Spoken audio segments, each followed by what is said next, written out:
নমস্কার বন্ধুরা। অনেক ক্ষেত্রে আমাদের আগ্রহ থাকে যে আমাদের বিবাহ কবে হবে, কোন সময় আমাদের বিবাহ সংঘটিত হবে, আমরা সেই বিষয়ে জানতে চাই, কিন্তু বহু ক্ষেত্রে জেনে উঠতে পারি না। আজকে আমি কিছু বিশেষ চার্ট এবং কিছু বিশেষ মহাদশা এবং অন্তর্দশার কথা তুলব, যে দশা এবং যে চার্ট বিচার করলে আপনারা খুব ভালো করে বুঝতে পারবেন যে আপনাদের কবে বিবাহ হতে পারে, কোন সময়ে আপনাদের বিবাহ হতে পারে।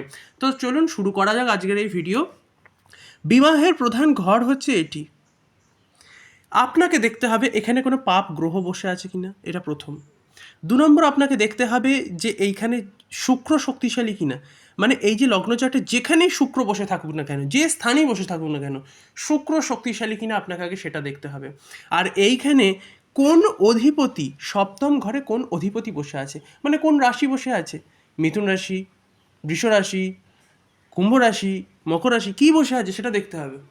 ঠিক আছে, এবারে সেই রাশির অধিপতি দেবতাকে গণনা করতে হবে। ধরুন এখানে 9 লেখা আছে, এই 7 নম্বর ঘরে এরকম 9 লেখা আছে, দ্যাটস মিন 9 নম্বর সংখ্যাটা কত, সেটা আসছে ধনু রাশিতে। তো ধনু রাশির অধিপতি দেবতাকে সেটাকে আমাদেরকে বুঝতে হবে। ধনু রাশির অধিপতি দেবতা হচ্ছে বৃহস্পতি। ঠিক আছে, তো আমাদের একটা জিনিস ক্লিয়ার হলো যে এখানে বৃহস্পতি রুল করছে। ঠিক আছে, স্পষ্টভাবে এই জিনিসটা আমাদের ক্লিয়ার হলো যে এখানে আমাদের বৃহস্পতি রুল করছে। এবং আমাদের আরও কিছু কিছু জিনিস দেখতে হবে। কী জিনিস? এই 2 নম্বর ঘর, যেটা কোথাও না কোথাও পরিবার বৃদ্ধি করে, এর অধিপতি গ্রহ কে, এখানে কোন গ্রহ বসে আছে সেটাও দেখতে হবে। এখানে অধিপতি কোন রাশি এখানে বসে আছে সেটা দেখতে হবে। ধরুন এখানে লেখা আছে 3। 3 মানে কি? 3 মানে এর অধিপতি হচ্ছে মিথুন রাশি, মানে জেমিনি।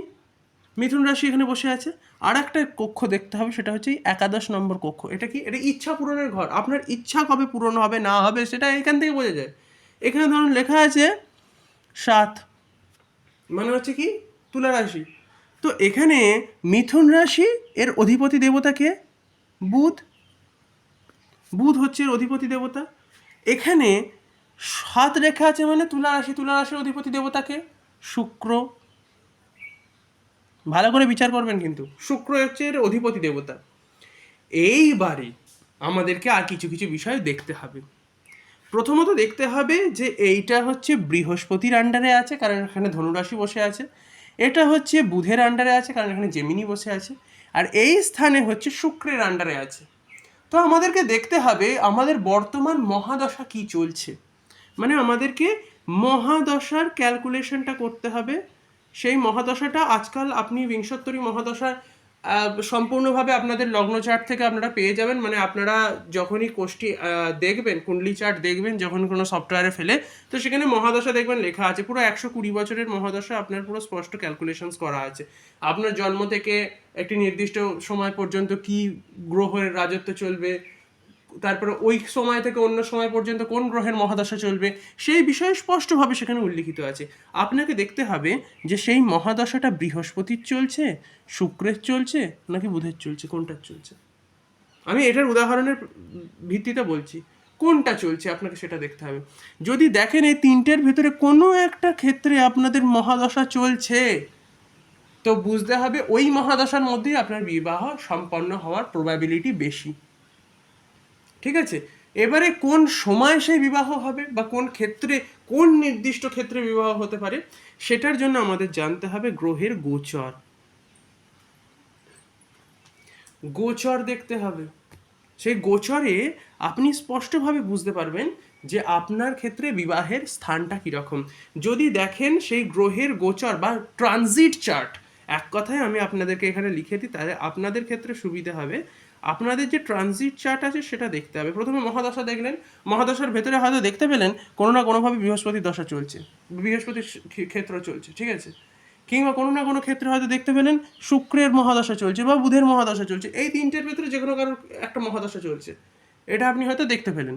এবার আপনাকে আমি একটা জিনিস বলছি, সেই মহাদশার ভেতরে যদি দেখেন এই বৃহস্পতির সঙ্গে কোথাও না কোথাও শুক্রের অন্তর্দশা চলছে বা বুধের অন্তর্দশা চলছে, সেই মহাদশা অন্তর্দশার ভেতরে যেখানে এত কানেকশন, এই বৃহস্পতি শুক্র বুধের সঙ্গে যখনই কোথাও কানেকশনস হবে, সেই মহাদশা এবং সেই অন্তর্দশার ভেতরে হবার প্রবাবিলিটি খুব বেশি থাকে। ঠিক আছে, আর একটা পদ্ধতিতে আছে, সেটা হচ্ছে গোচর পদ্ধতি। এই গোচর পদ্ধতি কি বলছে, প্রত্যেক বছরে বছরে একটি নির্দিষ্ট সময়ে একটি গ্রহ অন্য রাশি, এক রাশি থেকে অন্য রাশিতে যায়। মানে এখন যদি মেষে থাকে, তো পরে হয়তো এটা বৃষতে চলে যাবে পরের বছরে। তো এই প্রত্যেক বছর বছর এই বৃহস্পতি হয়তো একটি রাশি থেকে অন্য রাশিতে যাবে। তো এখন দেখতে হবে এই ট্রানজিট যে চার্টটা থাকে, সেই ট্রানজিট চার্টটা এক্স্যাক্টলি এরকমই থাকে। আর আপনাদের কুণ্ডলি চার্টের ভেতরে কোনো স্পষ্টভাবে ট্রানজিট চার্ট থাকবে। সেই ট্রানজিট চার্টের ভেতরে গিয়ে আপনাকে ঢুকে দেখতে হবে যে বৃহস্পতি কোথায় অবস্থান করছে, সেটা দেখতে হবে আপনাকে, অথবা শুক্র কোথায় অবস্থান করছে আপনাকে সেটা দেখতে হবে। ঠিক আছে, তো বৃহস্পতি যদি ধরুন এইখানে অবস্থান করে, তো বিবাহ হয়ে যাবে। কি করে হবে? কারণ বৃহস্পতি 5, 7 এবং 9 দৃষ্টি দেয়। তাহলে এইখান থেকে গুনতে শুরু করুন, 1, 2, 3, 4, 5, 6, 7, মানে ওই বছরেই আপনার বিবাহ হয়ে যাওয়ার চান্সেস থাকবে বা দেখাশোনা হয়ে যাওয়ার চান্সেস থাকবে। আর কিসে হওয়ার চান্সেস থাকে? ধরুন এখানে বৃহস্পতি বসে আছে, তো সেখানে হয়ে যাওয়ার চান্সেস থাকে। ধরুন এইখানে বৃহস্পতি বসে আছে এই স্থানে, সেইখানেও হয়ে যাওয়ার চান্সেস থাকে। কেন না, 1, 2, 3, 4, 5, 6, 7, 8, 9, 9 নম্বর দৃষ্টি কিন্তু 7 ঘর পড়ছে। আর শুক্র কি করে? শুক্র ডাইরেক্টলি একের সাথে দৃষ্টি দেয়। তো একের সাথে দৃষ্টি দেওয়ার ক্ষেত্রে কি দাঁড়ায়, যে শুক্র এখানে বা এখানে থাকলে সেক্ষেত্রে সেই গ্রহের গোচরের ক্ষেত্রে বিবাহ হয়ে যাওয়ার চান্সেস খুব বেশি থাকে। আর একটি বিষয়, যদি সেই গোচরের ক্ষেত্রে বুধেরও অবস্থান থাকে, কারণ আপনার কিন্তু দেখতে হবে 2য় নম্বর ঘরে বুধ আছে, তো সেখানে সম্ভাবনা বাড়ে, কারণ ওটা পরিবারের সংখ্যা বাড়ায়। ঠিক আছে, এইভাবে কিছু কিছু ক্ষেত্রে ক্যালকুলেশনস করতে হয় এবং এইভাবে ক্যালকুলেশনস করে করে বুঝতে হয়। আপনাদেরকে প্রথমে কোন গ্রহ কোন রাশি বসে আছে সেটা দেখতে হবে। তাহলে প্রথমে কি দেখতে হবে? প্রথমে আপনাকে দেখতে হবে কোন রাশি বসে আছে সেটা দেখতে হবে। তারপরে দেখতে হবে সেই রাশির অধিপতি গ্রহকে, সেটাকে দেখতে হবে। তাহলে রাশির অধিপতি গ্রহকে, সেটাকে প্রথমে দেখতে হবে। সেই অধিপতি গ্রহের মহাদশা চলছে কিনা সেটা দেখতে হবে, কোন সময় থেকে কোন সময়। সেই গ্রহগুলোর ভেতরে এই 3টে ঘরকে প্রথমে গণনা করতে হবে, দেখতে হবে যেখানে কোন গ্রহ বসে আছে। সেই গ্রহের ভেতরে, সেই অন্তর্দশার ভেতরে বিবাহ হয়ে যাওয়ার চান্সেস থাকে। কোন সময় কোন বছরে বিবাহ হবে সেটা জানবার জন্য আপনাদেরকে ট্রানজিট চার্ট দেখতে হবে। সেই ট্রানজিট চার্টে দেখতে হবে যে 5, 7 কিংবা 9 দৃষ্টিটা 7 নম্বর ঘরে যদি পড়ে, সেক্ষেত্রে বিবাহ হয়ে যাওয়ার সম্ভাবনা থাকে। অথবা যদি শুক্রের কোথাও না কোথাও ডাইরেক্ট দৃষ্টি 7 পড়ে, বা 7তেই বৃহস্পতি শুক্র ইত্যাদির অবস্থান যদি ট্রানজিট চার্টে আপনারা দেখতে পান, তো সেক্ষেত্রে বিবাহ হয়ে যাওয়ার খুব শীঘ্র সম্ভাবনা থাকে। এইভাবে কি বিবাহ সময় আমাদেরকে ক্যালকুলেশনস করতে হবে। আমরা যদি এই বিষয়টা স্পষ্টভাবে বুঝতে পারি, তো তাহলে ডেফিনেটলি আমাদের বিবাহের সময় আমরা ক্যালকুলেশনস করে নিতে পারবো এবং কোন সময় বিবাহ হবে তার জন্য উপযুক্ত আমরা ব্যবস্থা নিতে পারবো। আজকের মতো এইটুকুই। যদি ভিডিওটি ভালো লেগে থাকে তাহলে অবশ্যই ভিডিওটিকে একটি লাইক দেবেন। চ্যানেলে নতুন এসে থাকলে অবশ্যই সাবস্ক্রাইব করতে ভুলবেন না। আর আপনারা যদি আমার থেকে পার্সোনাল কনসালটেশনস চান, যদি চান আপনাদের বিবাহ কবে হবে সেটা যদি আপনারাও জানতে চান, অবশ্যই নিচে কমেন্ট করতে ভুলবেন না। নিচে কমেন্ট করবেন, আমি সেখানে আমার হোয়াটসঅ্যাপ নাম্বার প্রোভাইড করে দেবো। তার থ্রুতে আপনারা আমাকে হোয়াটসঅ্যাপে মেসেজ করবেন এবং আমি সম্পূর্ণভাবে আপনাদেরকে কনসালটেশন দিয়ে দেবো। আপনাদের প্রত্যেক প্রশ্নের উত্তর দেওয়ার দায়িত্ব থাকবে আমার। আজকের মতো এইটুকুই। অনেক অনেক ধন্যবাদ।